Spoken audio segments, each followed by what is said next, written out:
নানারকমভাবে উপস্থিত হতে পছন্দ করেন রুনা খান। এবার একটু ব্যতিক্রমভাবে হাজির হয়েছেন পর্দায়। দেখা যাচ্ছে পুলিশ কর্মকর্তার ড্রেসে রুনা খানকে বেশ ভালোই মানিয়েছে। বিষয়টা নিয়ে গণমাধ্যমে এবার তথ্য উঠে আসলো। জুলফিকার জাহিদের রক্তছায়া স্বল্পদৈর্ঘ্য চলচ্চিত্রে অভিনয় করেছেন রুনা খান।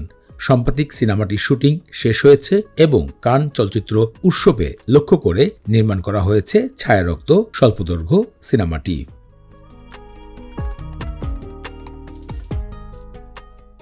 বিষয় নিয়ে রুনা খান গণমাধ্যমে জানিয়েছেন, নারী প্রধান গল্প তৈরি করা হয়েছে রক্তছায়া এবং এর সাথে সাইকো থ্রিলার গল্প খুঁজে পাবে দর্শকরা।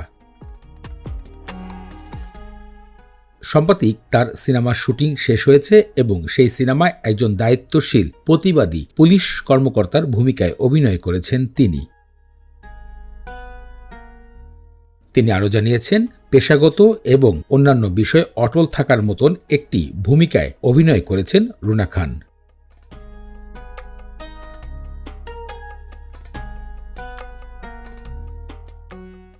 সিনেমাটি মূলত কান চলচ্চিত্রে অংশগ্রহণ করার জন্যই তৈরি করা হয়েছে। পরবর্তী সময় সিনেমাটি অন্য কোথাও প্রদর্শন করা হবে বাংলাদেশের বিশেষ সময় বুঝে।